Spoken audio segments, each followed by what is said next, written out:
But we are so okay with these people being the elite to a point that we are even defending these people. Some of the people are literally defending the politicians and saying, no, my leader cannot go to a public hospital. So your leader cannot go to a public hospital, but you think it's okay But for you your can. mother. Yeah, Understood. your mother can be admitted in a public hospital, but you don't want your political leader to be admitted in a public hospital. Crazy. Lauren, do you see what politics has actually done to us?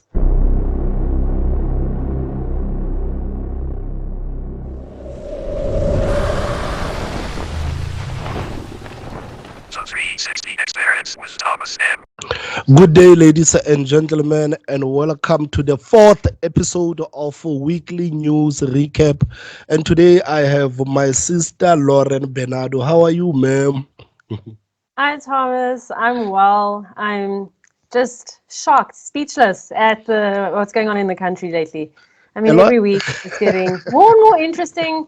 And sometimes I think it's like funny, but it's not funny when actual real lives are affected. So it's a fascinating time to live in. And Thomas, I love that we get to discuss this together every week. Yeah, a lot has been happening in the country, man. A lot. Like, in this country, man, it's almost as if it's hard to keep up, actually, with everything that is happening in the country. I don't know if we will ever get to a point where we can just say, okay, let's just control what's happening in the country, because right now it's a lot. It seems impossible. It's actually overwhelming. It's a And if you want to like if you feel like you want to help a sector of society, you do that, but then you realize how much more chaos and destruction is happening. And I yeah, think we're going to touch on that in these topics we are bringing up this week for this week's recap and episode. And it's absolutely mind-boggling what's yeah. happening. So we learned yesterday that the former minister Pravin Gordhan has sadly passed away. Apparently, he passed away in the early hours of Friday, and I want us to actually discuss the people's reaction towards the death of Mr. Gordhan. How did you actually interpret people's reaction towards the death of Mr. Gordhan? Twitter is wild. I absolutely couldn't believe my eyes. Mm, Call me old fashioned, but when someone dies, no matter who they are, it's an opportunity to take a moment and just consider that life is fragile, life is short, and all of us die at some point. But no, the internetosphere had other ideas. And I think there were a lot of inhumane attacks and funny gifs and comments and memes. mm, Your I don't think as a nation we truly value life, yeah, and you can have any opinions about a person. Um, when death happens, it's like something that happens to all of us. It's something that unites all of us because we're all subject to this mortality and the fact we're going to die. yeah, And yeah, I thought Twitter was wild. I thought it was absolutely, on one hand, hilarious, but completely insensitive to the grieving families. yeah. What did Look, you think, Thomas? yeah, I heard about the death of Mr. Gordhan, and I think many of us had already prepared ourselves to this news, because we also heard from the reports that he was not doing okay. We also heard that his family, even some of the family members from Europe, were already gathering. So you could already sense that, okay, maybe the family has already made peace with the fact that the man is going to leave anytime soon. So they were just gathering so that maybe when he leaves, all of them are together so that they can console each other. But like you said, Lauren, I was raised by my grandmother, and my grandmother used to say, because I remember when I was still young, I would actually ask my grandmother that, we went to a certain funeral, and that guy was a kind of a thuggish, and the pastors and the family members, they were saying all good things about him. How is it possible that these people are lying to the people about the character of the man in that casket? And my grandmother used to tell me that, as much as you hate someone, as soon as that person dies, you have to show respect. You cannot speak ill of someone who actually passed away. First of all, that person cannot defend themselves. And second of all, that person has family. And these family members can actually read these things. that you guys are saying about the person that has already died. So I feel like it's a bit insensitive. I feel like people are hiding behind, we are just telling the truth, to be like insensitive to the family, because Pravin cannot defend himself. He cannot defend himself. When Not at Pravin all. was when Pravin was here, how many of the people would actually challenge him? People were actually Exactly. scared of him. They would not even challenge him. They would not say things about him. But now that he has passed away, they think, okay, it's okay to be insensitive towards his family. But like, I am not happy. I'm not happy. I'm not happy at all. And I think it says a lot about us, especially as young people. I look at myself. I'm 32 years old.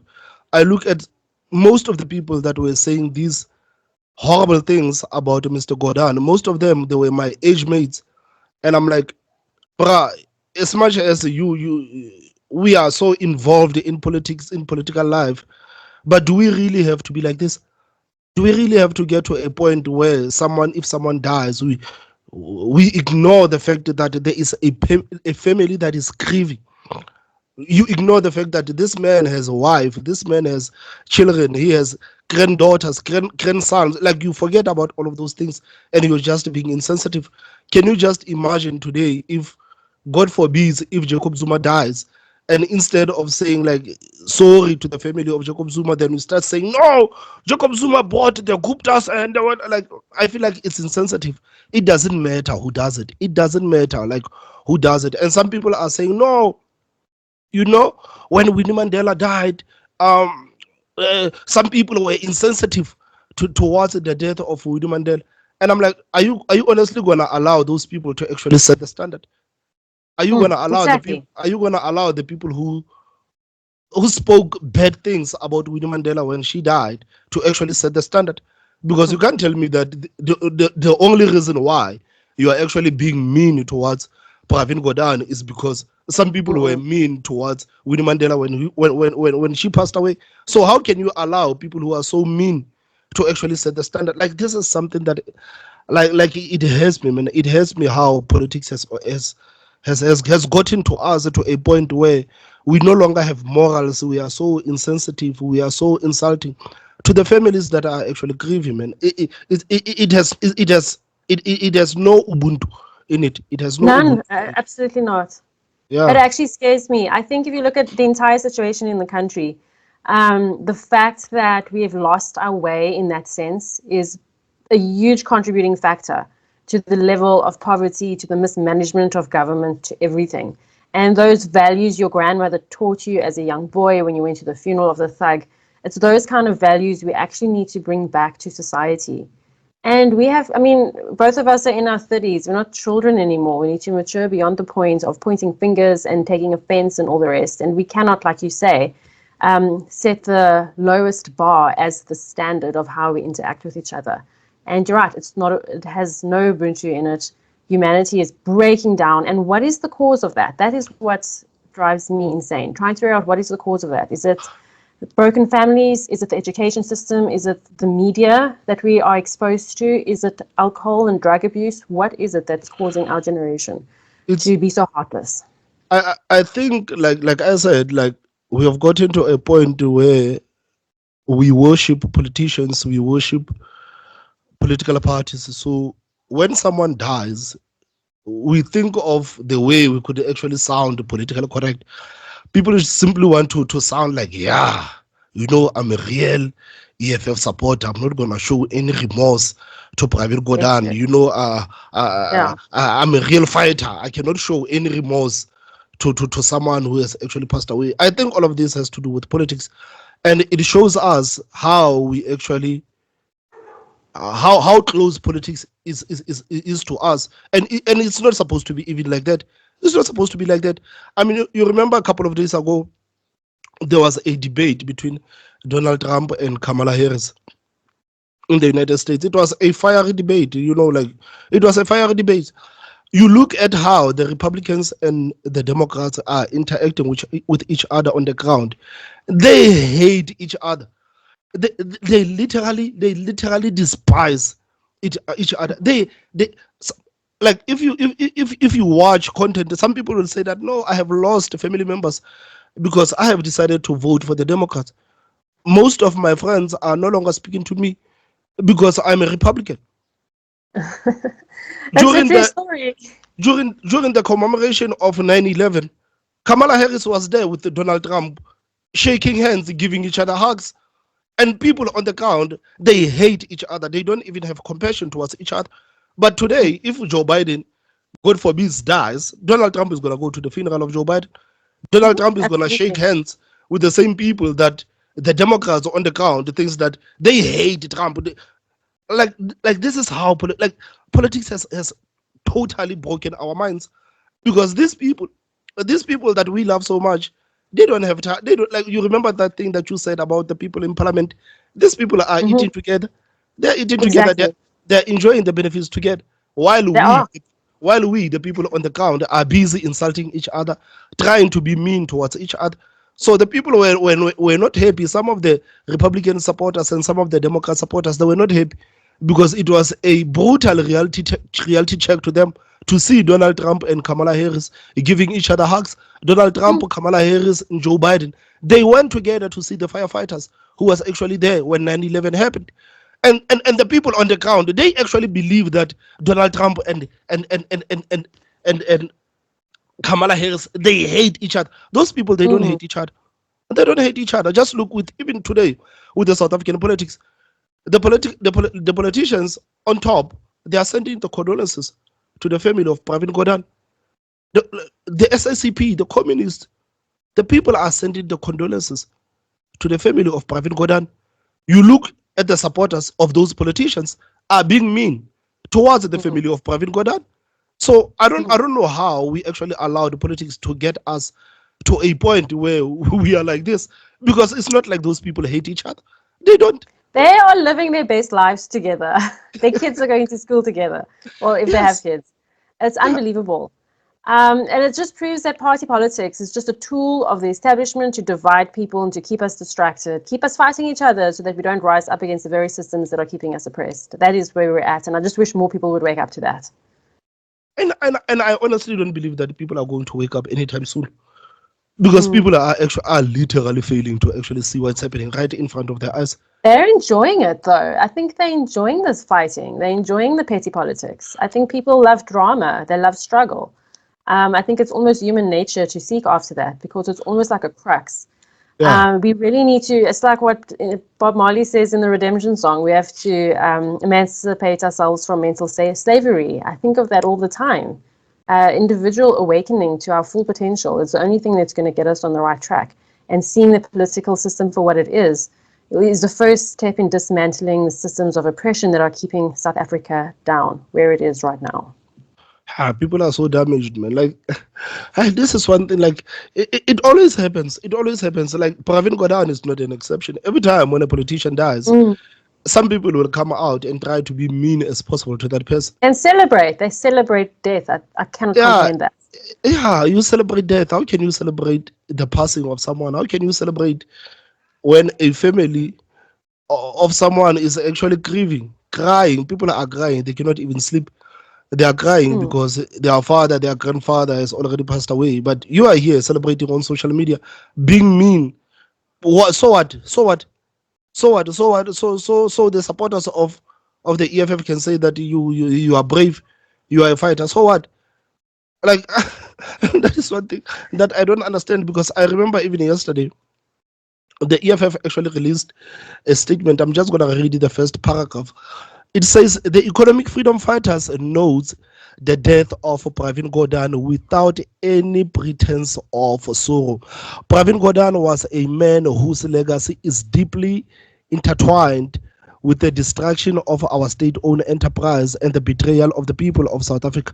We cannot mourn counter-progressive forces that stood against the potential of building a successful sovereign country that serves its people. Instead, we are reminded of the wreckage that he leaves behind. Yes, yes. Yeah. Are you honestly gonna tell me that, okay, let's say you are trying to be political. Are you honestly gonna tell me that you're gonna erase everything that Pravin Gordhan has done for this country? You may not like his politics, you may not like him as a person or how he handled his departments.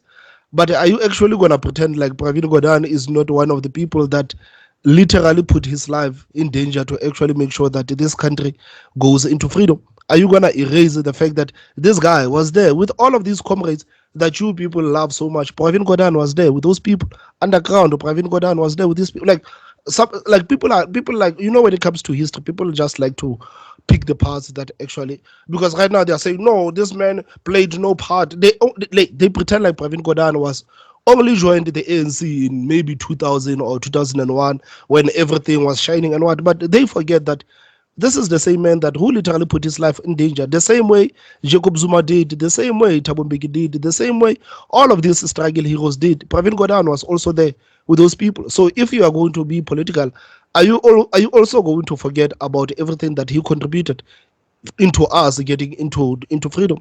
Like like these people are so brazen, Lauren, to a point that they did an interview on Newsroom Live to actually reiterate what they said about Pravin Gordhan. Just imagine, man, doing an interview to simply being mean towards the family of the, like, me. I don't care how much I hate a politician. I don't care if that person dies. I am never gonna come on social media and say good riddance that person died. Mm-mm. I'm never gonna do that. I don't care. I'm never gonna do that. Absolutely. I'm never gonna do that. I I agree know with you. some people will say, "Yeah, Thomas, people always cry, ah, Thomas." But I'm like, honestly, I'm never gonna do that. When someone dies, it's done, man. It's done. It's done. Like, it's done. Just let that person pass. Just let the family mourn. It's done. He cannot defend himself anymore. It's done. It's done. But Exactly. no, man, in South Africa, man, the people's reaction towards the death of Pravin Gordhan still shocks me, man. Still shocks me. I agree. It's heartless. It's just heartless, and I just hope that we can improve. And I think we Yeah. all just have to ask ourselves how we can each improve so that we don't fall into that trap of letting the systems pit us against each other to such a degree that we laugh in the face of death. It's too late. Lauren, it's too late. It's never too late. I'm an I'm eternal telling you. optimist. I'm telling you, it's too late, man. Because you know what, Lauren. Back then, people actually knew that fighting the apartheid oppressive regime was the way for us to actually get forward. Was the way, if we can get out of this oppressive regime of apartheid, this is the way for us. This is our way forward. And today, people, like the way people are acting today, this is how they actually think that it is progressive. This is how they actually think. This is how the supporters of these people think. Just imagine a large group like the EFF. It has millions and millions of followers. When you release such statement, like, can you just imagine what it does to the supporters Mm. of the EFF? It boils that hate inside the supporters of the EFF. It Before is you even know it, horrible. you have millions on millions of people that are harboring hate inside their Yeah. minds. Like, that's why I'm saying, like, it is impossible. Because can you just imagine if Julius Malema dies and the people who loved Pravin Gordhan say the same things about Julius Malema? Can Oh, you like can you just imagine, like, people are not even thinking about these things that far, that my leader is gonna die. No one is immortal. My leader is gonna die. He's gonna die, and no one is immortal. So what if these people say these things about Julius Malema, and they wanna say, or you see this white racists are saying nasty things about Julius Malema? The thing is that you allowed the people to set the standards. You allowed evil people to actually set the standards. You allow the evil people to set the standards. I feel like it's very sad where we are as a country right now. The way we actually responded to the death of a Pravin Gordhan, like, mm. is despicable. There's a lot. Yeah. And another thing, Lauren, I want us to look at this. There's a story that actually happened in Northwest. It shocked me, man. I live in a mining town, Mm. but I didn't believe that some of these things are happening. So there's a story that actually happened in Northwest. A man allowed the illegal miners, the Zamazamas, to dig a hole inside his bedroom to actually reach a mining shaft underneath. I mean, the thought process that actually goes into doing something like that, man. I mean, what does it say about us and crime in this country? And how far are we from actually fighting this crime issue? I guess you could say we're not actually governed. We have criminals running the country more than anything else. I watched a few of those interviews. I saw Newsroom Africa's journalist reporter going through the house, and she mentioned that the kids, there were rules that the whole family was subjected to, and even the kids could not use their own bathroom. They all had to use one room. And I just imagine how this impacted the family's lives. Now, in the comments section, obviously, some people say the family must have been aware of it, they must have been benefiting from it. And other people say, no, the poor family were victims and they should have spoken out sooner or whatever. But then the other interesting thing is, as the reporters going around, is seeing how much alcohol bottles are lying all over the place as well. I don't know how something like this happens. It's unbelievable. And apparently it's not the only case. So that is extremely interesting. I think the amount of planning and the amount of organization it takes to think up things like that, you could rather be employed in the private sector and being a useful member of society. So I think the poverty in this country and the lack of employment and a whole bunch of factors is what is just allowing criminals to run amok. But I think at the end of the day, we have to look at how it impacts the families that are living in that house, in houses like that, where they literally have their entire lives taken over. What do you think, Thomas? Man, like you said, I actually wanted to believe that the family was conspiring with these people, but at the same time, I know how ruthless these miners are. I know. I tend to think the same. Because in that story, they said that this is one of his house, but apparently the man lives in a shack somewhere. So how can he leave his own house, the house that he built, to live in a shack? So what are the chances that he was actually threatened to get the hell Yep. out of that house to live in that shack? Like it is very shocking, man. It is very shocking. You think about the thought process that goes into doing something like that, and how many houses have actually, how many people have actually been victims of something like this? And what about the And we neighbors?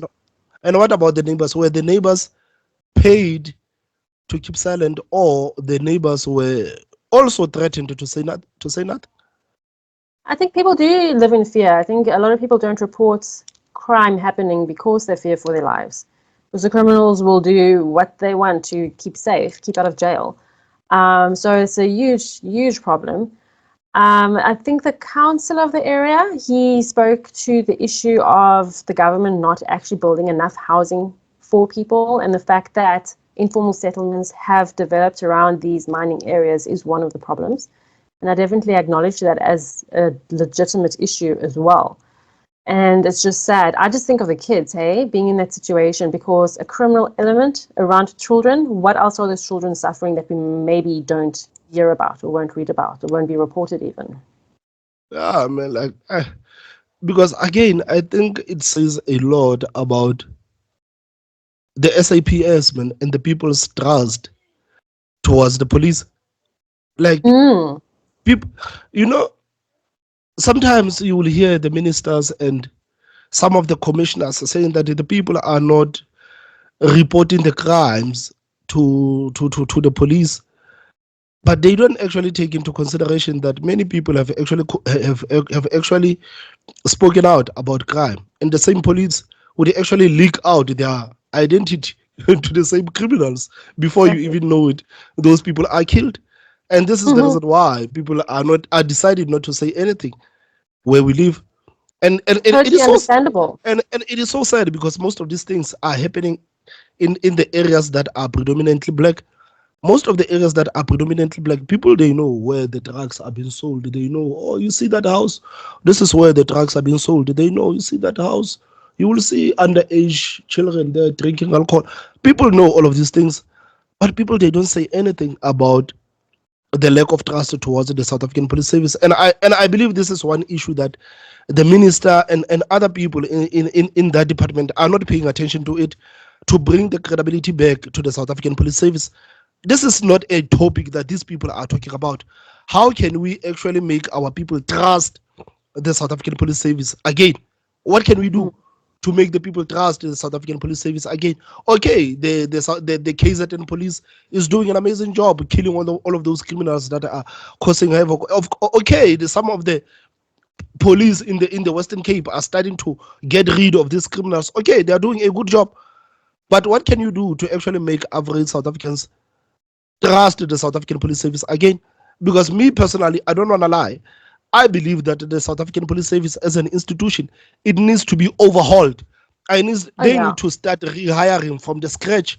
Get rid of these absolutely. obese, get rid of these obese people.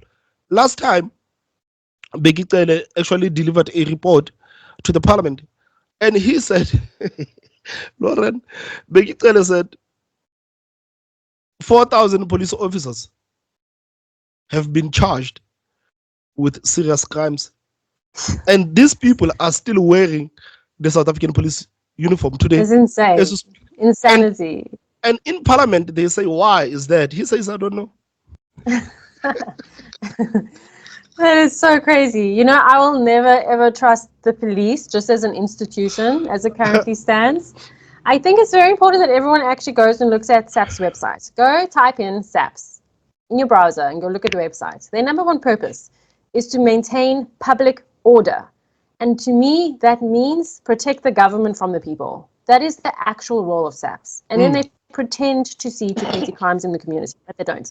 And I think we just need to see the police institution for what it is, to protect the government from the people rising up. That's all. And when we accept the fact that we are not governed, we are not policed, we have no protection, then we need to actually start taking ownership of our immediate surroundings. That is the only way. Self-empowerment is the only way. Yeah. You know, when you say that, it reminds me of that video that I once did about Orania and how the people actually need to emulate what the people of Orania are doing. I actually argued that if we in our communities, most of black people in our own communities, can actually look into what Orania is doing and try to emulate what Orania is doing in our own communities, I argued that we will not allow in every Tom, Dick, and Harry to enter our community too. If we can be so protective of our community to a point where we know that we fix things ourselves, we get rid of rubbish ourselves, we police our own streets, we are not going to allow every Tom, Dick, and Harry to actually walk into our streets. And people said, no, Thomas, no. You know how insensitive people are, because every time when you get into topics like this, people are just sensitive instead of just get rid of your emotions. We all have emotions. Get rid of your emotions and start looking at the picture. Look at the bigger picture. Because I believe that all of these things can actually happen if we as the people can start taking care of our own communities. Take care of our own communities. We have a lot of plumbers in our own communities. We have people that can actually help us with getting rid of rubbish. We have the people that have the vans, we have the plumbers, we have the electricians. Even we in the we have the electricians. As we speak, I'm about to change my kitchen from that side to this side. We have an electrician just this side of the street. We have an electrician. He's going to come and he's going to feed all of these things. We have all of these people in our own communities, but we are not utilizing them. So how about we start looking into what these people are doing? Because I believe that this is the only way we can actually start to take care of our own communities. Just like you said, maybe the people of Orania realized that, no, man, in this country, we are not policed, we are not governed. We are just idly waiting for the criminals to do something to us. So we are not going to allow that to happen to us. We are going to guard ourselves, and we are going to guard ourselves, and we are going to do everything ourselves. And this is the reason why they have been so successful. And I came on the platform and I argued that, guys, can we please try to look into what is happening in Orania? And how about we start to emulate what is happening in Orania instead of waiting for the government to actually fix the pothole? Let's just take the cement, take a few rocks, and let's try to do small things by ourselves. But people like Lauren, they slaughtered me, because people cannot even have conversations without even involving their feelings inside. And I think it's going to take us a long time. Again, this is one of the issues that is going to take us a long time. It's going to take us a long time. People actually believe that now South African police service is working now because KZN police, and Of course, KZN police and the Western Cape, they are an exception. You still have the whole country with 7 provinces that is broken down. South African Police Service that is broken down, and we have to be realistic. That yeah, I must interrupt you there. No, the police services in Cape Town aren't perfect either. I yes, know, like in Mfuleni, for instance, if someone gets raped, they have to walk kilometers to the nearest kilometers. They have to walk like over, I think it's over 5 kilometers to the nearest police station. The actual police station in Mfuleni is a joke. yeah, And the real police station in Blue Downs, for instance, is so far from the community that if something very detrimental happens to you, you're not going to report it because it's just too far. You just can't get to it, and it's an absolute nightmare. So it's we hear certain success stories in the media. I yeah, think the media definitely tries to push a certain image, but there's far more damage. broken Yeah, stories and destructive stories involving the police than there are positive stories. And yeah, I think that, you know, what really makes me sad is the amount of division in the country, the amount of fear, the amount of perhaps racial divide as well. I think the most important thing, what's happening to my camera? Anyway, it's fine. the most important thing to understand is that if we want the government to save us all the time from our situations, the government will end up with all the power. And if government has all the power, the government will use that power to exploit and oppress the people, always. So it's just about getting our power back. I think Orania is an extreme example of self-reliance, and it's exclusive as well, which I don't believe in. But I do think that we need to stop looking to government to save us all the time and start coming up with our own solutions within our own neighborhoods, working together so that we can make government irrelevant to us. Yes, it can still be there as an entity, but we mustn't need them because it's an unhealthy, unbalanced, toxic relationship that we have with government right now. Yeah, yeah. I was saying the same thing that people will literally take the small wins and pretend like the South African Police Service is now perfect. This is exactly what I'm saying. They will take the small wins, and now people are no longer critical when it comes to South African Police Service. As much as we appreciate the work that they are doing, as much as we are happy about the fact that they gotten rid of some of the criminals, but truth of the matter is that we still have a long way to go, and we still have to force the ministers and some of the people to actually work in putting the trust of South Africans back into South African Police Service, because truth of the matter is that the people on the ground, they do not trust the South African Police Service. They do not trust the South African Police Service. And truth again is that there is no political will to actually fix the South African Police Service. Because if there was any political will to fix the South African Police Service, something would have been done by now. The fact that nothing has already been done, it shows us that there is no political will. That's why I'm saying that even if we have to go to the extremes, let's go to the extremes of Orani, because this is where we are. People are desperate. Lauren, have you realized that the same politicians that are speaking against the concept of Orania are also living in their own Oranias? You can argue that, absolutely. I remember the first time I got in Johannesburg when I went there to study. I remember when I got there in Johannesburg. I remember we went to Alex, and once we were in Alex, you see the Sentin, and I was like, let us go and see the mansions in Sentin. You see, when we got there, we found the police in the streets. Okay, these people are living in the gated communities. How is that different from Orani? If It's I actually cannot get right. if I cannot get in to the gated community where the politicians are living and the celebrities, how is that different from Orania? And the same people that are living in the gated communities are telling you that Orania is terrible. And I'm like, no, no, no. These things are exactly the same.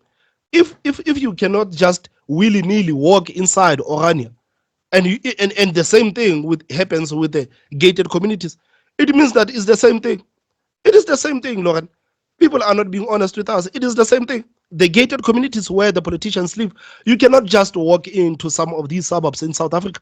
You will find the private police blocking every entrance into those streets. How is that different 100%. from Orania? Like, how is that different? It is not. It is You're not. actually 100% correct.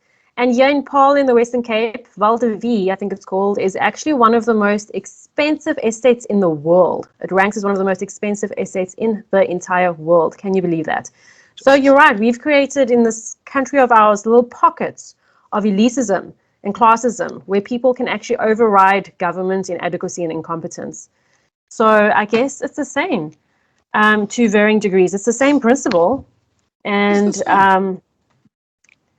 yeah, so the rest of South Africa is just like left to live and fend for themselves. And then there's these pockets of protection and pockets of ultra privilege.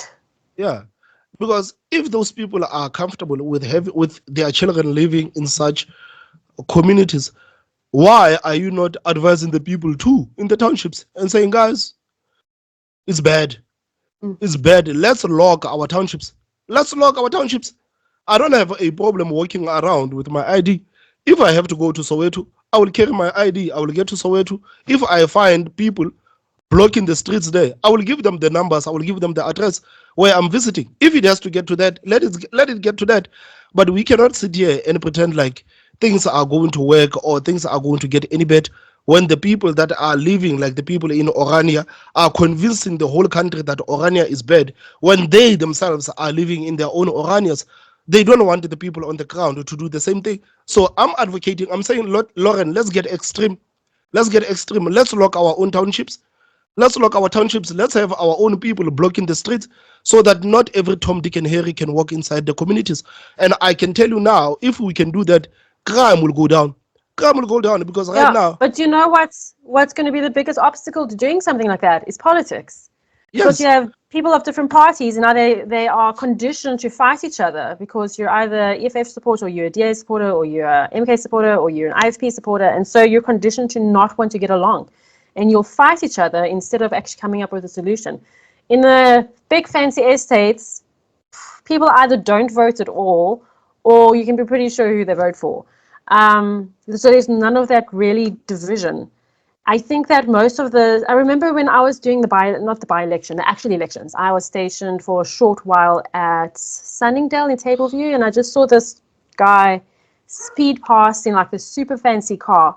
And I thought to myself, he's clever. He's going out to enjoy his day. The rest of us idiots, peasants, are actually voting because we're actually trying to eke out a better future for ourselves. The people that are in a different income bracket, the minority income bracket, they're living their best lives. They don't care about politics. They're living above the system. yeah, And we here are all struggling within it at varying levels and varying degrees. And those varying levels and varying degrees of struggle is what keeps us fighting each other, fearing each other, not actually coming up with a solution. That is something like eating the rich so that we can finally live in peace. But yeah, you bring up very valid points, Thomas. I love that you actually equated these private estates because I actually don't like them. They creep me yeah. out. They're actually very similar to the concept of Orania. But I They're do no believe that different. they're no different. If we break down these oppressive systems and replace these oppressive systems with different systems, different legal system, different political system, and alternative economic systems. You don't replace the economic system, but you offer an alternative to the economic system. Then we can actually have the entire South Africa working and functioning, which will be a huge success story. I think that would be awesome. That's like I said to you earlier, I'm an eternal optimist. I really want this country to work and function, and I don't think it's too late. Yeah. Because you also bring up a very important point when you say that politics is the one that is going to mess it all up. Because right now, when you listen to the politicians, the supporters, maybe the supporters of the ANC, let's say, they will say that no, it's unacceptable for South Africans not to be able to walk inside Orania. Orania is in South Africa, and South Africans should be able to walk anywhere they want. Julius Malema said, no, we need to build the RDP houses in Orania because Orania is in South Africa, and South African land needs to be accessed by everyone. And the supporters of these people will actually clap hands when these people say these things. They will clap hands and you will sit back. You know how we are, Lauren. Some of us know how to actually remove our emotions and just be objective about the things that are happening. And you're sitting and you're like, man, let's take for an example. Fikile Mbalula, let's say Fikile Mbalula lives where? I don't know, Dane Fan Okay. or some expensive. How many of you can just walk in as you want in those suburbs? How many of you, Malema lives in Sandton? How many EFF supporters can just walk in the streets of Sandton? But when the leader of the party says we have to be able to walk everywhere we want, the people are clapping hands.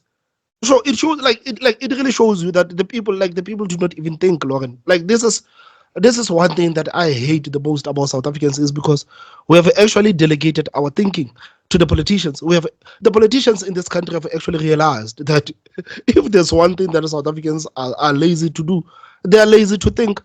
South Africans are lazy to think. That's why when you look at the politicians in other countries, in the US or somewhere, you really have to work hard to actually make people to slightly believe in your ideas. You really have to work hard. You really have to convince the people that you are worth it. You are worth it for us to actually have you in office. And if you don't work for us, 4 years is enough. Get the hell out of here.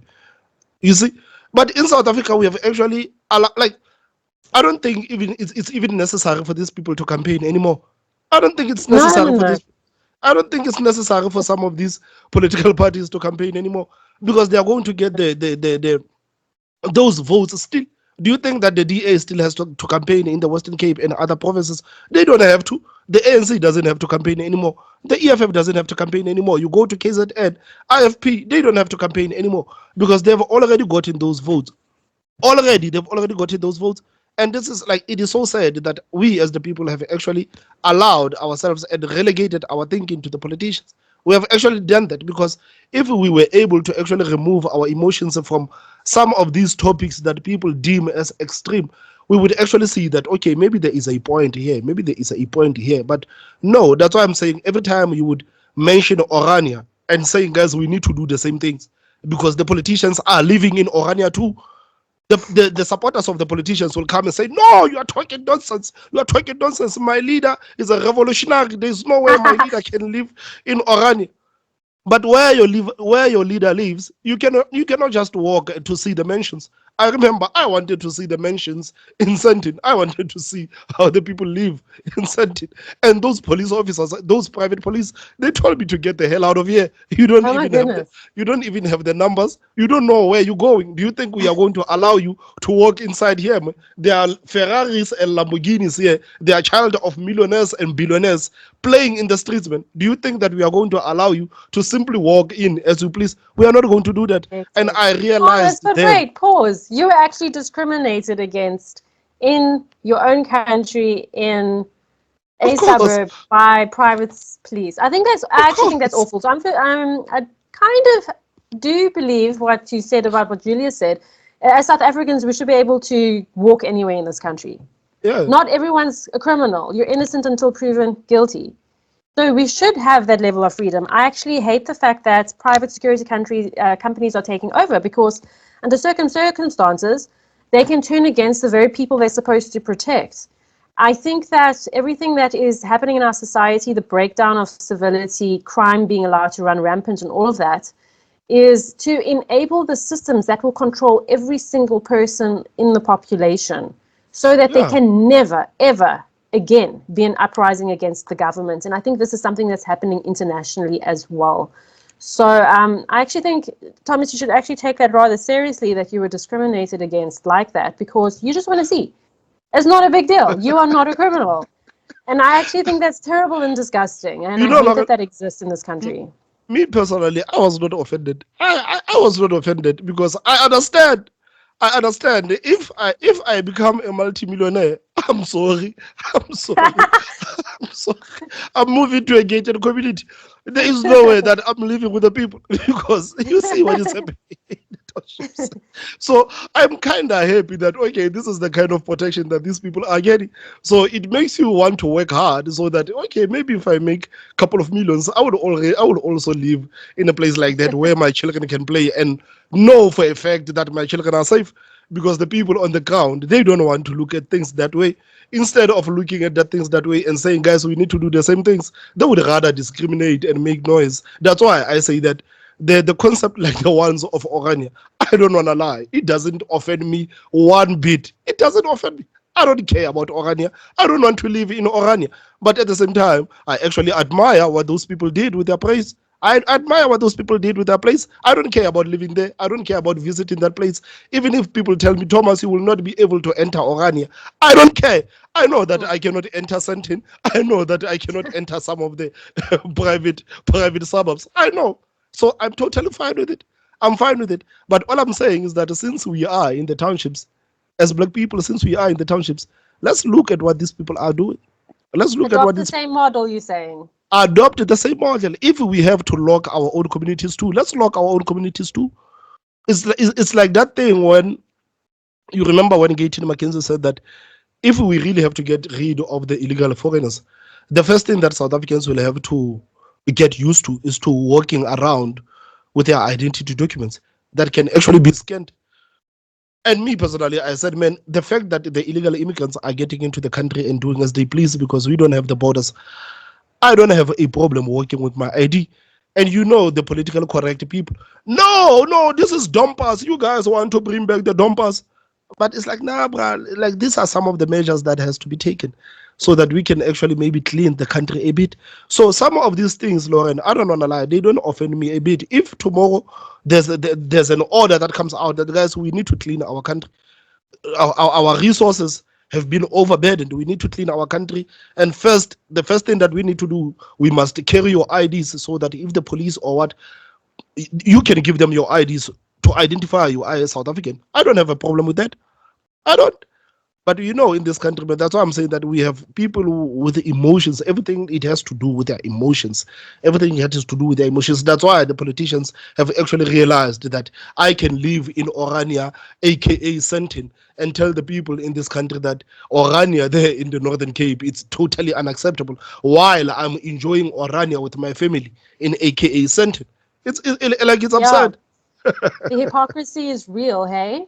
I think the main difference, though, Irania, obviously, as we know, is culturally segregated, if you can call it that. But these other little nice estates, they are segregated by income.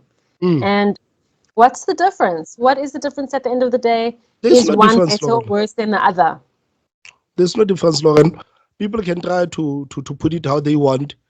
There is no difference, Lauren. There is no difference.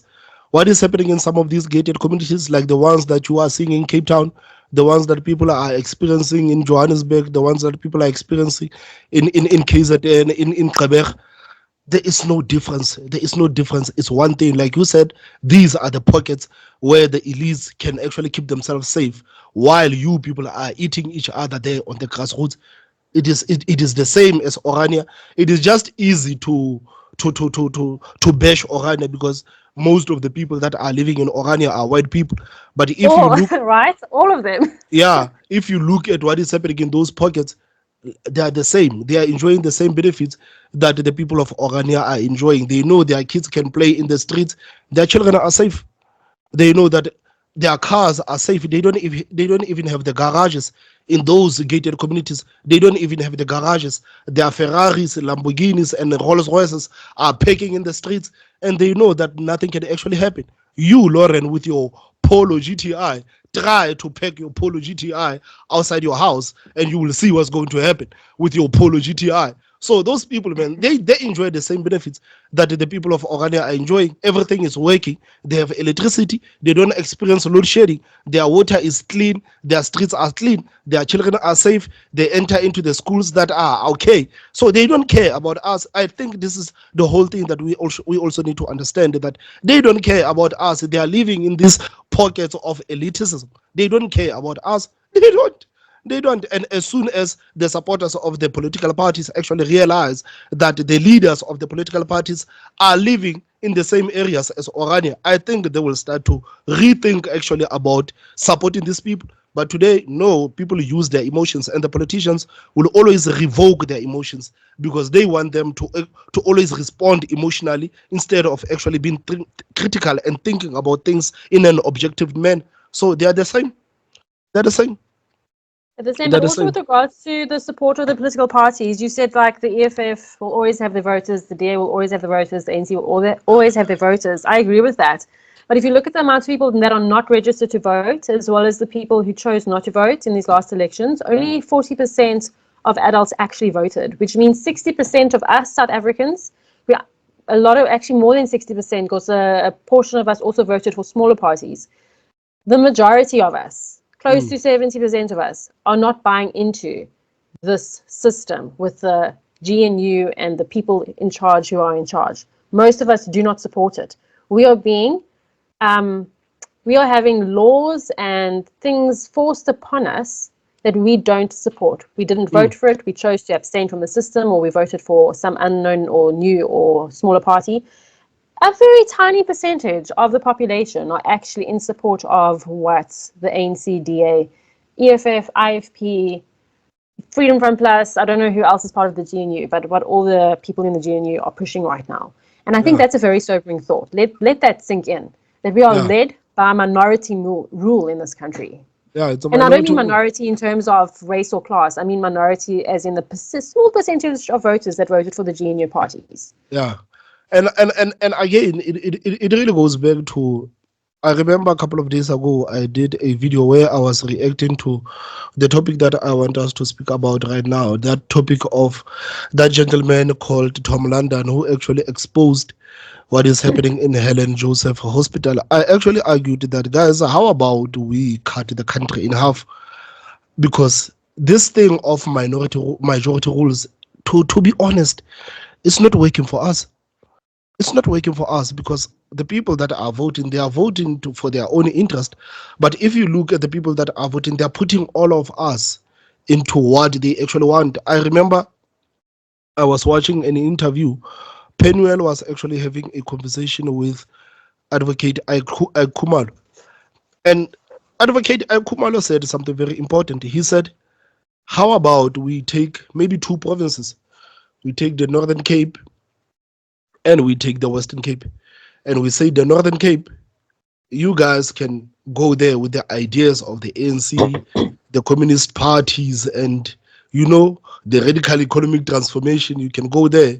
The Western Cape, you guys can be the capitalists, the free markets, and everything. And let those two different ideas be the ones that are governing those two different provinces, and allow South Africans gradually to actually separate themselves, whether you want to live in the capitalist world or whether you want to live in the communist world, and see how everything will actually pan out. Because this thing of majority rules, to be honest, it's not working for us. It's not working for us. And what do you think It's not about working. that? What do you think? Because right now, like, just imagine, right now, we are how many? 56 million people in this country. 6 million people About voted 60, for the yeah. 6 million people voted for the ANC, but the ANC is the one that is making decisions for 60 Not million right. people. For 60 million people. How is that fair? It's not fair. That's why I say the system's broken and needs to change. That's why I'd love to see people being able to vote for the president directly. So that suggestion of cutting the country in two, hypothetically, from a hypothetical experimental perspective, that would be fascinating. But I don't just want communism versus capitalism. I'd like the Eastern Cape to be reserved for like a self-governing kind of living more closer to nature kind of province. Yeah. And then see who chooses what. Because there's downfalls to both capitalist and communist systems. There's oppression in both capitalist and communist systems. And I believe that we have to rise above these boxes that have been set out for us and create something completely new. That's my belief. I do think that the system, like I said, with the statistics, is a shocker. The fact that 40% of South Africans voted when 60% of us didn't, and then more of us that did vote didn't vote for those in charge. So like you say, that is not fair. We need to change the system that we're in. Dividing the country, one can argue that. I don't personally support the division of the country because I see global entities being a threat to South Africa, and divide and conquer. If we are divided, we will be conquered. That's the way I see it. We'll be conquered even more.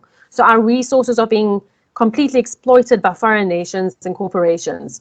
Our land is being developed by other countries in certain parts of South Africa that no one will probably ever get to hear about.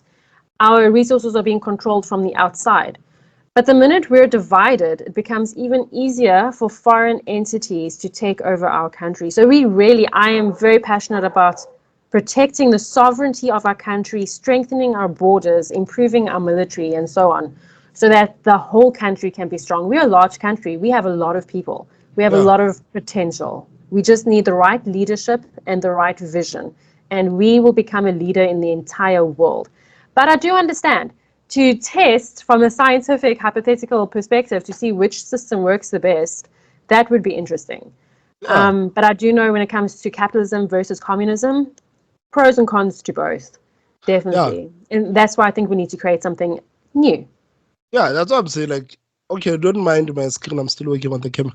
That's why I'm saying that we have to get to a point where we are working with something, because it's totally unacceptable that 60 million people are now taking the orders from a political party that got 6 million votes. 6 million votes out of 60 million people, and now Not fair. these people are implementing their policies, but they were only voted in by 6 million people. How is, like, how is that fair? It is not fair. I, it's, That's why I'm saying this whole thing of majority rule. It is not a majority rule. It is a minority rule, and quite frankly, it is not working for us. It is not working for us. it's not. So I just did the calculation. So it's 15% of the adult population, so not including children, 15% of the adult population voted for the ANC, basically, and even less for the other GNU parties. So I don't think it's right, and that's why I live every day to change the political system of South Africa. The Constitution, people say it's the best in the world. I believe that it was created vague enough to ensure that it's actually not put into effect, and with enough imperfections to keep South Africa down. We have to improve our constitution. We need to upgrade our legislation. We need to improve the political system so that there's more accountability, and there's definitely tangible ways we can do that. And with this health thing, the minister, Yeah. I watched the interview. What's his name again? I can't remember his name, but I watched an interview with him. Yes, I watched an interview with him and Leanne Manis on Morning Live, and he was just avoiding accountability. She was bringing up Tom London. Tom London's, I was going to say Tom Holland, is like, no, wrong country.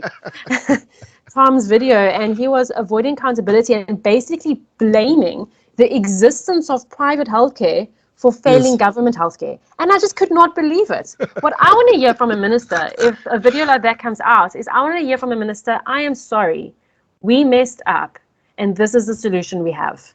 I don't want to hear him making excuses. And that's all he did. Yeah, these people have actually gotten so comfortable with making excuses because they know that South Africans always eat their nonsense whenever they come out with these excuses. So you could see in his face, he was not expecting a journalist, especially from the SABC, to actually be tough with him. He was not expecting Leanne Manas to actually push back and say, Minister, no. We are not going to allow that to happen. We are not going to, we are actually going to force you to answer. We are going to force you to answer. And he's saying, no. We are not going to ridicule the public health because of a story that happened in Helen Joseph Hospital. And this is where I actually get furious, because when the story broke out that the Tom London, when he exposed everything that is happening in Helen Joseph Hospital, the Gauteng Health Department came out and said, no, we are going to fix this issue. We are going to launch an investigation to make sure that we are on top of everything that is happening. Lauren, as if this is the only hospital that is facing this kind of conditions. So if you were someone who is actually not aware of the things that are actually happening around, you would think that in Gauteng, this is the only hospital that is in those conditions because of how the Gauteng Health Department actually responded. Now we are launching an investigation. We are going to look into the claims that were made by Mr. London. We are going to make sure that those doctors in Helen Joseph hospitals are dealt with decisively. But Lauren, what a waste of taxpayers' money, because that investigation is going to go nowhere. Exactly, Lauren. Exactly. And truth of the matter is that this is not the only hospital that is like that. It is not the only hospital that is like that. Most of the hospitals there in Gauteng, most of the public hospitals across the country are like that. And these people are saying, no. We have to make sure that we are dealing with this thing that is happening in Helen Joseph Hospital. I think it's a joke. I think these people do not take South Africans seriously. I think it's a joke. They do not take South Africans seriously. They think that we are idiots. As far as I'm concerned, they think we are idiots. How can this person comes out and says that we are going to look into this matter? It is not the only hospital. It is not the only hospital. It's not. Our Mutsoledi saying, no, we are going to look into what is happening in Helen Joseph Hospital. Lauren, it is not the only hospital. How about this person says, okay, we are going to launch an investigation into all the public hospitals across the country to actually see what is happening in those hospitals. We are going to try to get from the people that have been there in those hospitals to tell us about the treatment that they got from the doctors, how they were treated in these hospitals, the facilities, how those facilities are. But one thing that I hate is that these people literally tried to pretend like the Helen Joseph Hospital is an exception. All the hospitals across the country are okay, but the Helen Joseph hospitals, it is the only one that is like this. No, we have to. We have. They're I'm like, absolutely mad. pisses You me know, off. every few years a story comes out about some horrible, shocking thing that happened at a hospital. So we know that the state of hospitals in South Africa is not great. But the accountability from the minister is non-existent. He has enough money every month as a salary as a minister to take his children or his family overseas to get hospital care overseas if he wanted to. He's completely immune to the consequences of his action or lack of action that it has in our healthcare system. And it's not right. And we should actually, like you were saying earlier with the states, we as South Africans should rock up at his doorstep in our tens of thousands. And we should not move until he either resigns or actually starts implementing solutions to the healthcare system. But that's not going to happen because we're too busy arguing about which party is best. Yeah, of course. Of course, Lauren. You know how it goes, because you look at Aaron Motsoaledi, you look at some of his friends, the likes of Cyril Ramaphosa and all of these people. Why are average South Africans subjected to these kind of conditions when they themselves, the people that are presiding over us, are not using the same facilities? We should force public officials to use government services, government schools, public transport, public healthcare. And then let's see if that changes things. That is the only way change is going to. That is the only way there's going to be change. That, like, I can tell you now, that is the only way these people are going to change things, from the schools, from the hospitals. That is the only way. But we are so okay with these people being the elite to a point that we are even defending these people. Some of the people are literally defending the politicians and saying, no, my leader cannot go to a public hospital.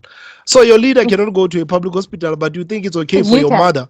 Yeah, your mother can be admitted in a public hospital, but you don't want your political leader to be admitted in a public hospital. Crazy. Lauren, do you see what politics has actually done to us? Do you see what the politics?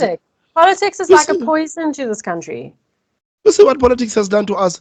People are literally willing to sacrifice their own parents. They are literally willing to sacrifice their own partners because they don't want their own partners to go through the same things that the politicians are going through. Yeah, I'm okay. I don't want my leader. That. I don't want my leader to go to a public hospital. No, my leader is working hard. But you are okay with your mother. That's so weird. No, but you know, people are literally dying. People are dying in these hospitals that could actually survive if they got better healthcare. People are being left to rot and die when they could be saved. And I cannot fathom that. We should bring this country to a standstill until we sort this out. The fact that we are so okay with life being lost is one of the biggest problems that we have. The economy must continue. We have a job. We have to show up to work.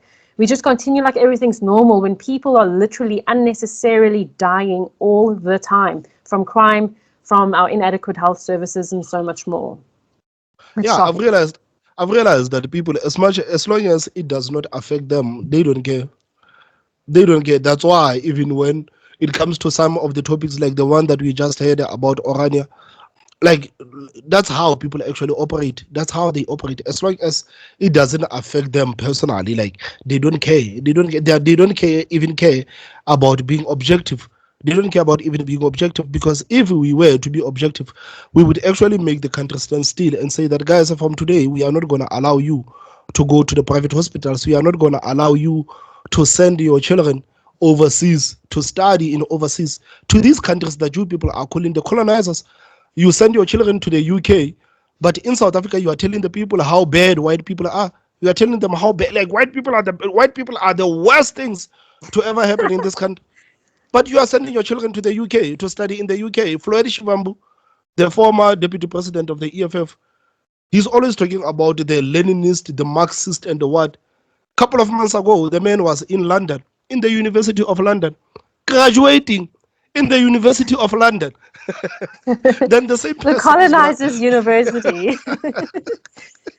I know the hypocrisy. I wish more people would be exposed to this level of hypocrisy that takes place. And you know what the worst part is? People will want to like boycott this or boycott that. Meanwhile, everything that we purchase, it doesn't matter who we vote for, everything that we purchase in this country funds the people that funds the parties. Yes. So we're really stuck in this country in a stalemate.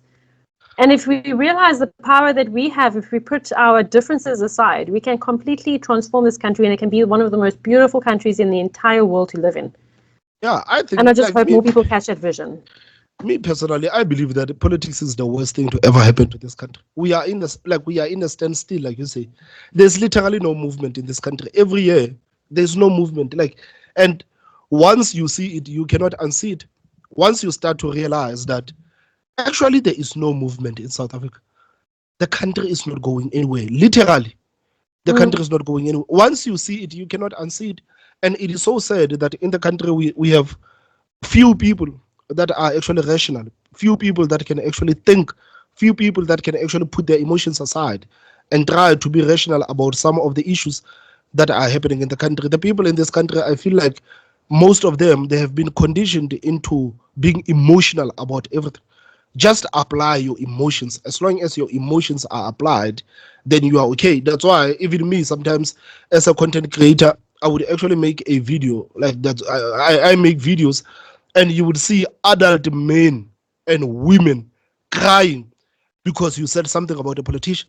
And I'm like, man, honestly, are you being honest right now?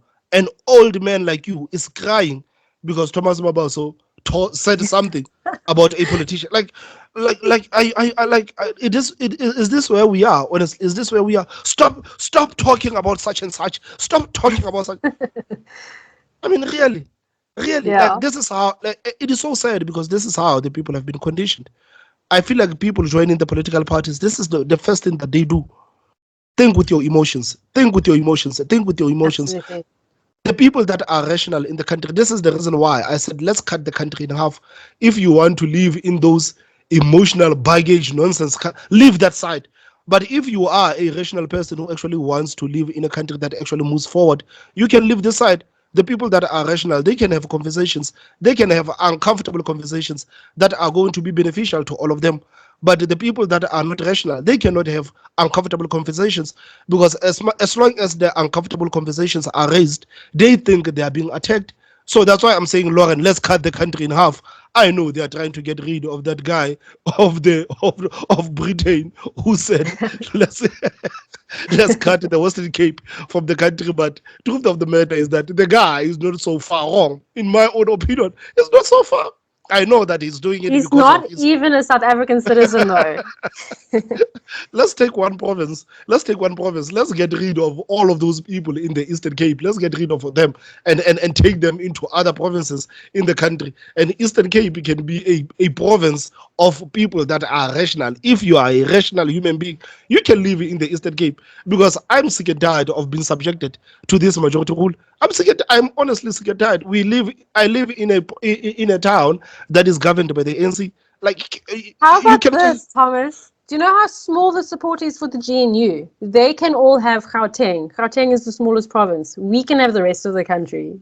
The other way around. But if you have the rest of the country, truth of the matter is that even the people that are not voting, Lauren, they think the same way as the people that are voting. That is the saddest thing. You sit You down and think try so? to, yeah, of course. I do sit down and have conversations with some of my friends that are not even interested in politics. You just sit down and have a conversation with them. They think the same way. They are no different from the people that are on social media making noise. They are no different. Most of the people, they are not different. They are no different. People have been conditioned. That's why I said you need to realize that every time before the elections, you will see they will start to play those Sarafina movies, you see, Once We Were Black, you see, the 100%. white people beating up black people in the streets. They will play those movies 8 p.m. when everyone is sitting inside there, because they know that you just have to appeal to the emotions of South Africans. This is how low they think of us. You just have to appeal to the emotions of South Africans. Unlike in the United States right now, Kamala Harris is trying to run for the presidency. She's trying to appeal to the emotions of the people. But the Americans are saying, no, you need to tell us about policy. We are not doing that in this country. You, many people were literally being told to only vote because you are black. Vote for this political party because you are white. Hey, you are white. You need to get in line. You need to vote for this political party. You are an Afrikaner, get in line. You need to vote for this political party. You are black, get in line. Vote for this political party. But one thing that we as South Africans have actually failed to do was to demand the policies from these political parties. We never see them on policy. I hate race-based politics, and we should be looking at solutions and holding our leaders, our representatives accountable.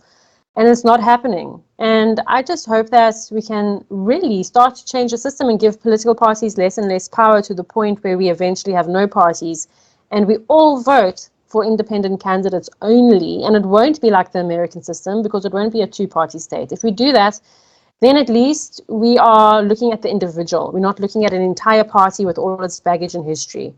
And I think that's one of the biggest problems. You know how many parties on the party list existed from the beginning of 1994, getting taxpayers' money? So they always have this stronghold. They always have the biggest budgets for campaigning, marketing, and putting adverts out there. Any new ideas that come into our democracy are already immediately at a disadvantage. And now most people don't care about that because they don't care about politics. But the more you don't care about politics, the more power those in politics will have over you. And that's our reality. And another thing with the dividing of the country, I mean, we can speak about it from a scientific hypothetical experiment, fine. But at the same time, I think how sad it is that so many children born into systems they didn't ask to be born into will just be subject to those who are ruling at the moment. And I think that's why we have to dismantle the systems of oppression. And the biggest one, besides politics, for me, is dismantling the education system that we currently have. And I think if we change the education system, what will happen is that we'll have critical thinkers in society, independent thinkers, we'll have geniuses again, we'll have inventors again, we'll have great artists again. We'll have a thriving music industry, for instance. But at the moment, we go into the school system and we're taught to be a worker. That's it. And if you go to a private school, then you're taught to be a manager or an entrepreneur. But ultimately, we're basically taught to be workers. Obey the system, move when the bell rings, wear a uniform, don't ask too many questions, ask for permission to go to the bathroom. We're not creating thinkers. And that's why the political parties are winning with their emotional tactics. Speaking of the educational system, the other issue that actually rocked South Africa this week is this issue of the Bela bill. What do you think about the Bela bill? Did you get the chance to actually read the bill? Oh, yeah, Thomas, that's so close to my heart, the Bela bill, because I have 4 children, and they're actually homeschooled. I took them out of school during the pandemic, and so it's in my interest that they remain so because of the amount of issues happening at school. So firstly, language policy. I completely understand, because I was almost a victim of the language policy myself. When my children did go to school, the nearest school to us was a purely Afrikaans school. They didn't teach English at all. The English school that was close to us was full, and they were not taking any new students. So we had no choice. We didn't have money for a private school. So I was firstly treated like I was like a criminal for daring to speak English on their premises. And eventually, after lots of fighting, eventually got my kids into the school. I was waiting because the government said in 2017, we're building another school around the corner from you. So I was like, okay, let them go to the school until that school's built. Anyway, they learned Afrikaans. I'm English. I can hardly speak Afrikaans. And they speak better Afrikaans than me now. But I remember one of my daughters said that they couldn't understand something in class, and the teacher refused to say anything in English. So she just had to struggle along and ask the kid next to her for help. And I think that I'm sure cases like that happen all the time. And I do think that we as South Africans, and I'm also guilty of this, we as South Africans need to try harder to be more bilingual or trilingual, and definitely in schools. I think teachers have an obligation to be able to speak at least 2 languages so that they can assist kids whose English might not be their first language. So I'm on board with the language policy. What I'm not on board with is forcing every single child to go to grade R. I understand that there might be a lot of children needing grade R. Fine. Build the schools, provide the teachers, and make sure there's good facilities, but don't force every single child into grade R. My oldest child didn't go to grade R, and he got top marks in class the whole time he was in school. The other thing is micromanaging homeschoolers. We take our kids out of the school system because we don't believe in the school system, but now they want to force us to follow the school system at home. No, that's not going to happen. So there's so many different things about the Bela bill. Some people agree with some things, other people disagree with some things. There's no true unity. No one person is united again around everything in the Bela bill. The fact that alcohol, when we have such a drinking problem in this country, the fact that alcohol is going to be allowed to be sold on school premises, and what consumed. example is that leaving to the kids? We as a nation are alcoholics. I don't drink alcohol, but collectively we have an alcohol problem in this country. And now the one place where alcohol wasn't allowed is now being allowed. I think that is unacceptable. But I think ultimately at the end of the day, the government is trying to just exert more control. Because remember, international organizations paid billions to the Department of Basic Education to teach comprehensive sexuality education in schools. So by taking more power away from SGBs, it becomes so much easier for the government to implement what the global institutions are trying to pay us to teach our kids. And I'm against the Bela bill in principle with regards to all of that. I'm always going to speak for less government control. That is my main focus. Less government control always. But what do you think, Thomas? So do you think that these people are trying to turn our education system into the same thing that is happening in the United States? Because when you look at the US and the education that children are getting in the US, some of the parents are actually not happy about the kind of education that children are getting. They believe that, especially when it comes to these hypersexualized topics, that children are not even supposed to be having conversations about sex in school. So do you think that this is the direction that they are trying to take the South African education system to? 100%. So in 2021, I was part of the battle of trying to get comprehensive sexuality education out of our schools. It's definitely going in that direction. So in America, the average age of a child being exposed to porn or watching porn is 11 years old. Can you believe that? An 11-year-old watching porn. Yeah, I don't think remember the statistics are too different here. Yeah, I remember there were also the books that were also exposed in the US that are literally showing the children how sex is done. Like step by step, like this is what you do, and this is what Absolutely. you do, this is what you do, this is what, and I said, man, this is appalling. How can children be actually taught something like this? You know, me personally, I looked at the bill, I read the bill. Some of the provisions are like, it's fine. But one thing that I'm trying to understand, I'm trying to filter out everything, all the noise. I'm trying to filter out the noise, and I'm trying to understand what is it exactly are these people trying to achieve, because there has to be some sort of a goal that they are trying to get into. There are some of the amendments that parents are okay with. We are okay with this amendment. Yeah, the head of department can do this. We are okay with this amendment. Just like you said, you remember even that clause of the alcohol being consumed and being sold in school premises. It's like it's insane. No parent can actually allow that. There's another clause that says that the children of illegal immigrants are now going to be accepted into public schools, and people are saying no. Like, I who's going can't to pay believe for that? that. The parents now, the parents will now be forced to pay through their hard-earned tax money to pay for the children of illegal Other foreigners countries. into the country. So the people Yeah. commit crimes to get into the country. It's a crime already to be in the country without the Already. papers. And now the South African taxpayers will have to pay for your children that are also in the country illegally. It doesn't make sense. The problem is the problem. Sorry, yeah. So when it comes to this thing, one thing that I've realized that there are amendments that people are agreeing with, there are amendments that people totally disagree with. So that thing alone, it actually tells me that there is a goal that these people are trying to achieve, because now we are divided via the amendments. People are okay with these amendments. Some people are not okay with these amendments, but they are in the middle. And what is it exactly they are trying to get at while we are busy fighting for these amendments? What is it that they are trying to achieve? This is one thing that I'm trying to understand. I don't care about the amendments that I hate. There are a lot of amendments that I hate, and there are a lot of amendments that actually make sense. I remember yesterday I made the whole video breaking down what actually this thing is and what it aims to do. I read a lot. There's the video that I uploaded yesterday. I'm fine with it, but I'm trying to understand what is it that they themselves are trying to get at. This is what I'm trying to understand.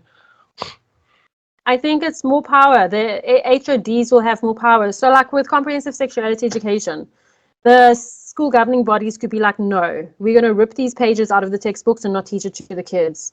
Now, that's not going to happen. It is essential that global organizations destroy the future generation through breaking down their identity, through implementing this. So the Bela Bill has nothing to do with CSE, but Bela Bill paves the way for the government to have more power later on when they want to introduce CSE more strongly like they did, comprehensive sexuality education. So I think also like with the accommodating illegal immigrant children, is a problem because we already have so many learners that are not placed at schools, not because the parents don't want them in schools, but because there's not enough space and there's not enough schools. We have schools whose buildings have been condemned. We have, I can't remember the exact number, but we still have a large percentage of schools in this country in rural areas that have pit toilets, meaning they don't have proper flushing water inside the school, which is a disaster. And then we have, I think, something like 11% of schools that don't have any sport facilities, any fields for kids to, it must be more than 11%, I can't remember my numbers, but a large percentage that don't actually have any facilities outside of a building. And then there are some schools here in Cape Town, in real life, right now, where the class is so overcrowded, there's not enough desks and chairs to accommodate the students in the classroom. There's like 60 kids, but only 30 desks. How on earth does a teacher teach in that kind of environment? And now we're talking about strengthening the arm of government over our learners and forcing them into schools that are dangerous and not healthy for the well-being of our children. Because I'm not sending my children to a school at all. I don't care if it's private or public. I've spoken to a social worker that actually works for the government, and she highlighted to me the effect that cell phones are having on kids. So when you send your child into school, they're sitting next to kids and making friends with kids that are exposed to porn on their cell phones because their parents just give them tablets and cell phones and whatever so that they are out of the parents' hair. And now my children are going to be exposed to things that they shouldn't be at their current age.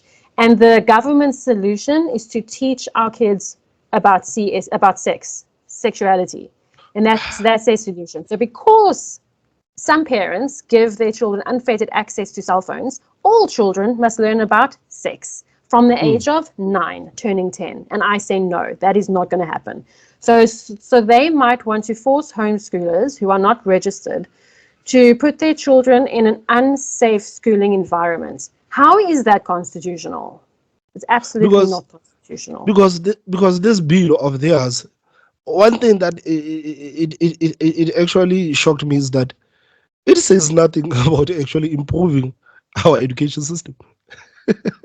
It says nothing We need about infrastructure improvement. We need facilities. We need buildings. We need toilets.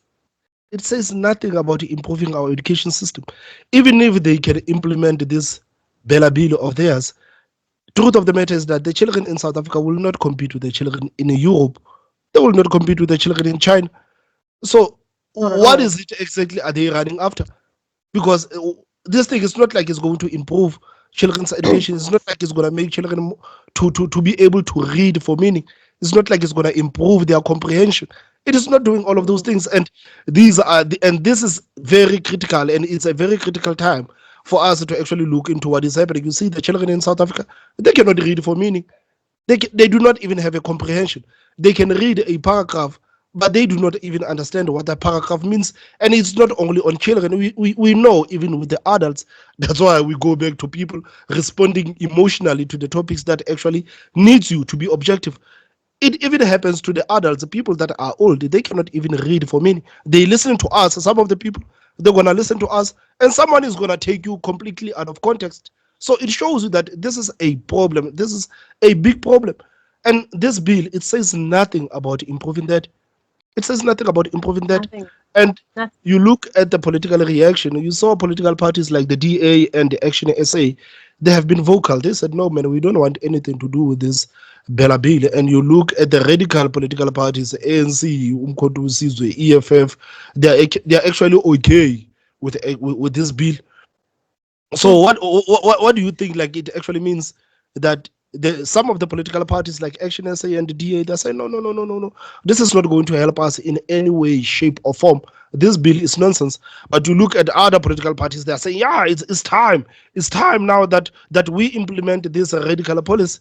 What does it really mean? Because It's ironic that their more narrative nationalist. their narrative is going to spill to their supporters. And that's why yesterday I said, guys, it's very important that if you are a parent, just make time, sit down and read this bill yourself. Do not rely on the media, do not rely on political parties and politicians, because they are going to try to put their own spice into the They things. are. It's better if you read the bill yourselves. And you know how South Africans are. They are not even going to read the bill. They are simply going to sit down and wait to hear what Panyaza Lesufi says about the bill. And if Panyaza Lesufi agrees with the bill, then it means the bill is a good thing. Like, it is so sad, man. It is, but it's interesting that more nationalist-orientated parties are implementing basically a global agenda in our education, in our colonial education system, and not wanting to change that. That's what I do not understand. And with the DA, as far as I understand, the minister said that she would implement the Bela bill and not fight it if the president signs it. And it just shows you it doesn't matter if the minister is ANC or if the minister is the DA or Freedom Front Plus or IFP or whatever it is. Once you're a minister, you're taking orders. You're not Yeah, she doesn't have a implementing what choice. you believe is right. You just implement your orders. You're a good little worker for the president. And I think Yes. it's an absolute nightmare. It's a threat to our democracy. You know, Adolf Hitler, awful man. I think globally everyone can agree that he's an absolute supervillain in this world. And he said something along the lines of, give me the youth, and then I hold the nation. And I see this happening here in South Africa, in America, in Britain. The same thing happens. It's so integral that this system that we have, this education system, dumbs down our children to such an extent that they will never rise up against the very institutions that are oppressing them. We are a product, this country is a product of the education system we have. It's not unique to South Africa, but it's still an issue here in South Africa. And I believe that we need to change that. There was a study, not a study, a little experiment done by someone that NASA hired to see why are they struggling to find people to employ. And they took a study of children in grade R, preschool, grade in their primary forming years, in middle school and in high school. And I think it ended like in the adulthood at 21. And they saw literally how the children's IQ dropped over time. Their genius diminished. Their creativity diminished over time, because that's what the school system does. It kills creativity. Creativity is the mother of everything, of science, of technological advancements. But if the population is not creative, we will never come up with solutions. And we will always just blindly obey those in power. And that is the sum of what our education system does. Man, it is so sad, especially like these children have no chance of surviving because their parents are the biggest supporters of these political parties that are shaming them into accepting such things. So I don't know how it's actually going to pan out, because I believe, and again, you look at the Bela bill and you look at how complicated this bill is, so many laws, so many things. And one thing again that I've realized is that they are not taking the time to actually go into the townships, to go into the farms, to go into the rural areas, to explain to the people what this bill actually entails. How can you, as the president of the country, implement, sign into law such a big bill without actually going around, without sending your people around the country, different provinces, to have conversations with the people. Parents, have conversations with the parents. Call the meetings across the country. Have the meetings and explain to the people. Allow the people to pose questions so that they are clear about what is it that their children are going to get. Because what's happening is that most of the parents in the country, they do not have an idea about the Bela Bill. They don't know nothing about the Bela Bill. The Bela Bill is going to be implemented without them knowing nothing about it, and they are going to be okay with it. And that's why I found this bill to be very disingenuous. Because if you really wanted to do something that is going to affect the education of young people in this country, take time, take 1 year and doing the imbizos across the country. Take 1 year and go across the country and tell the people and explain to the people what this bill actually is. Allow the people to ask you questions. But they are not doing that. And they are also not have written the bill in a layman's term. The bill is actually Never. written in a way that if you are not studied, or if you cannot understand it, you cannot understand it. This bill can only be understood by people who actually, you know, you cannot understand it. Why don't they write the bill in layman's term so that Absolutely. And this everyone is can actually say, okay, this is the bill, this is what it says. Instead of writing the bill, hiding the provisions behind the other, hiding the amendments behind and the clauses, and you see, it's almost as if like this is an insurance clause. Like they are just 100%. giving you the front page of Yeah, the hippo dancing, but behind there are clauses that you don't even understand. And I found like exactly. it's like that because even with the bill that I read yesterday, it only tells us that okay, this is what the Bela bill aims to do. This is what the Bela bill aims to do. But if you go into the clauses, then you can actually find that there's a lot of stuff that is happening in the clauses. But that bill, the clauses part is not exposed. No, it's not that exposed. The clauses part, no, it's not that exposed. They only expose this part that says, okay, this is what it wants to do. This is what it aims to do. And I feel like it is disingenuous for these people to not write this bill in a manner that South Africans, all of them, can actually understand. They know that we have 30% education. So what did these people actually expect? So do they honestly expect the South Africans to understand this bill? And the way they were in such a rush to push this bill to be signed into a law, like it shows us that these people are disingenuous for not even taking the time to write the bill in a manner that average South Africans can understand, to not even go to the people to have conversations about this bill that you people are trying to implement. These people are not good people. Their intentions are bad. I think they love the fact that most people can't understand their legalese. I find it extremely frustrating that we don't have actual public participation in this country at all. And often we don't even know what laws are being passed. This one made the media, thank goodness. But you're absolutely right. There needs to be more effort by the government to tell the people what's happening. And that actually is the role of a member of parliament. And in my opinion, this is why our members of parliament shouldn't be elected by their party. They should be elected as individuals from their areas, from their geographical area, so that that person can go speak. Because the way I worked it out with the 400 seats, it would be about a community of about 150,000 people per member of parliament. And their only job every year when they're not sitting in parliament is to go and speak to their constituency to say, hey, not the constituency that voted for them, but everyone in their geographical area, and say, hey, these are the laws that are being implemented. What is your say? And it's not happening. And the government, again, just has all power to do what they want, trample over us, and it's making us as a people weaker, and we're not seeing the effect it's going to happen. It's going to have a generation or two from now. Yeah.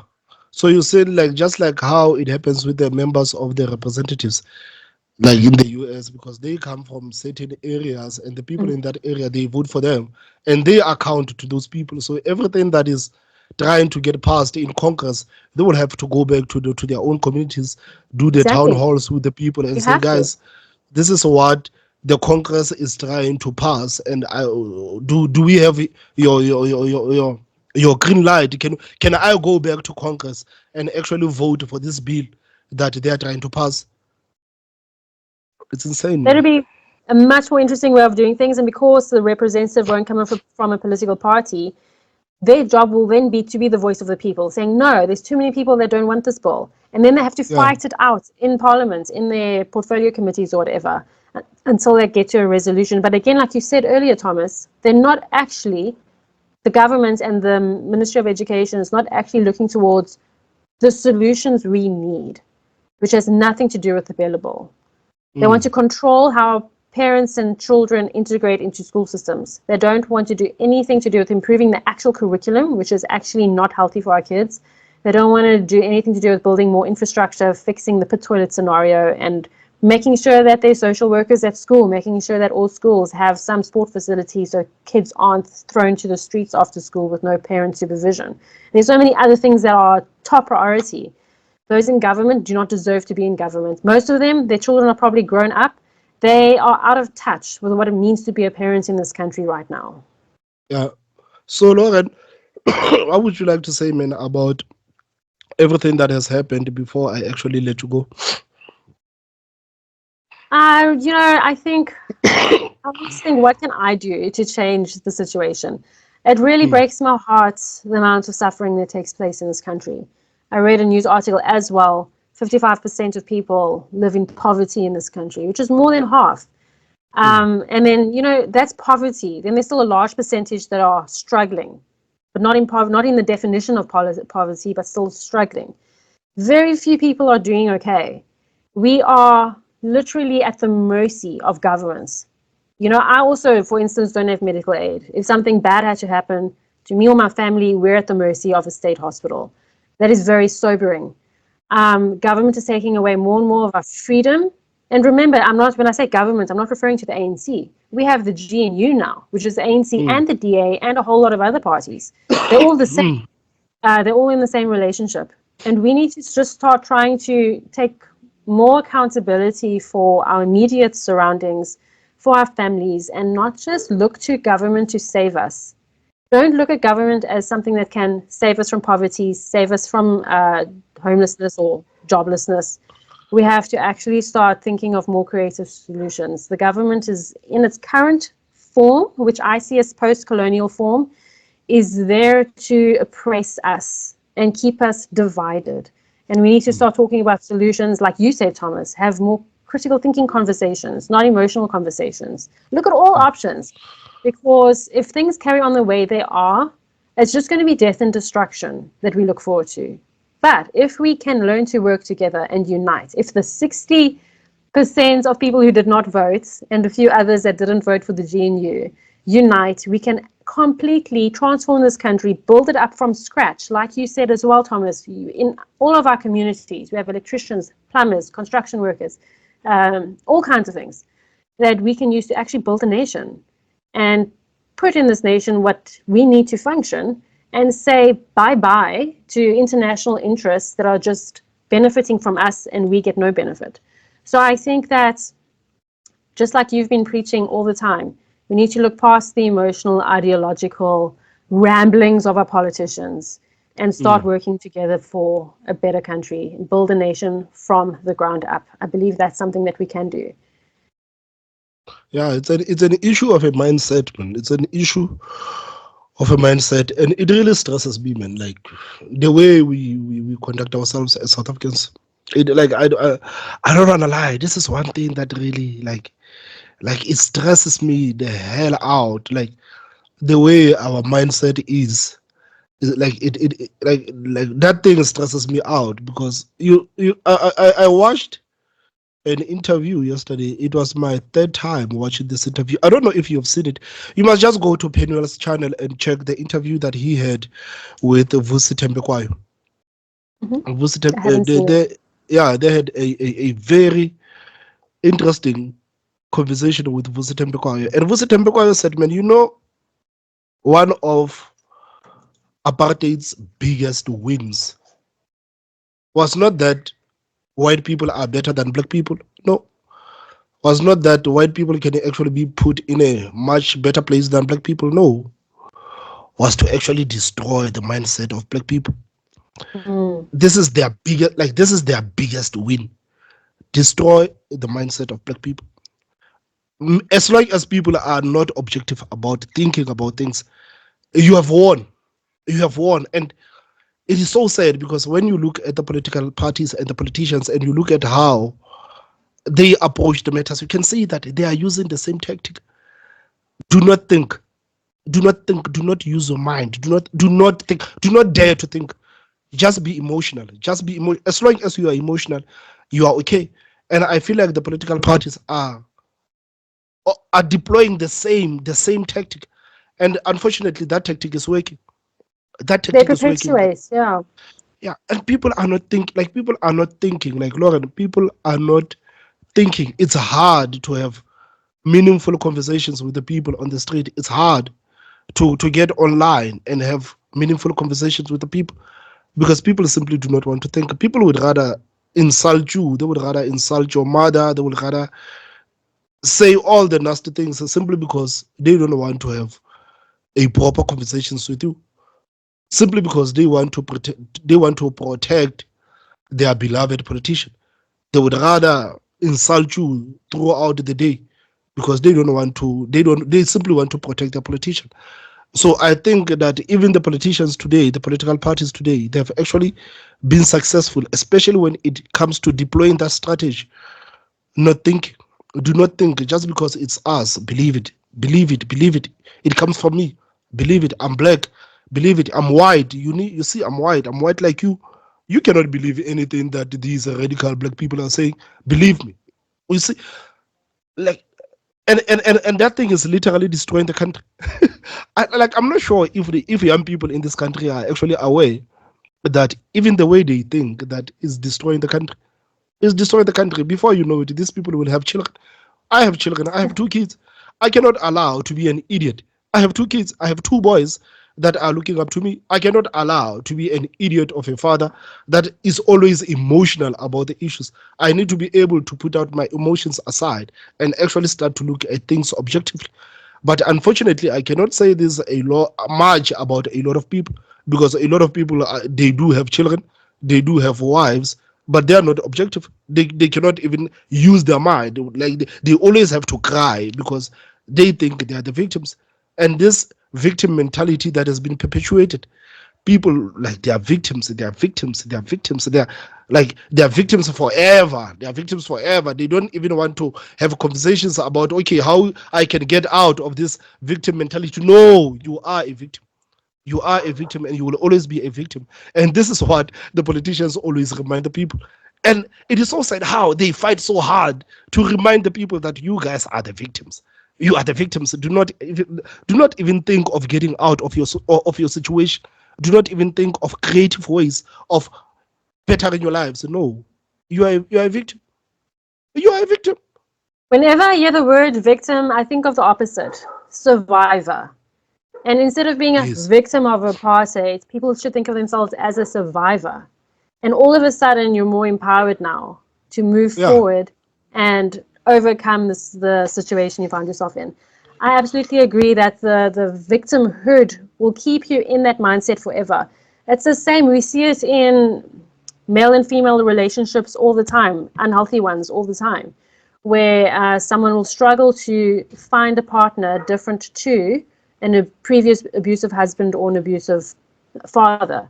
So I think we do continue and perpetuate those cycles of abuse unknowingly. And when it comes to race, I hope that South Africa can move forward, and not in the sense of putting the past behind us and ignoring what happened, but in the sense that I think most people in this country don't feel ill will towards one another from a racial perspective anymore.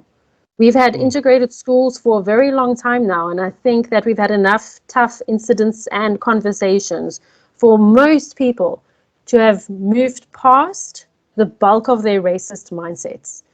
And we just need to foster friendships amongst each other in a way that we can be open and honest and not fear one group against another or whatever. And I think the politicians, especially during elections, do try drive racial issues. There'll always be something that comes up around the election time.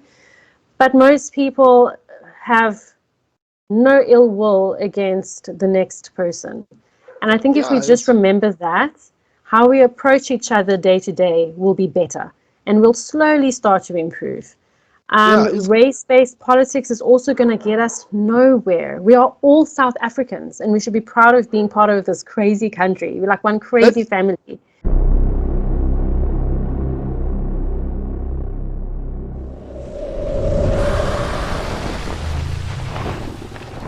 The 360 experience with Thomas M.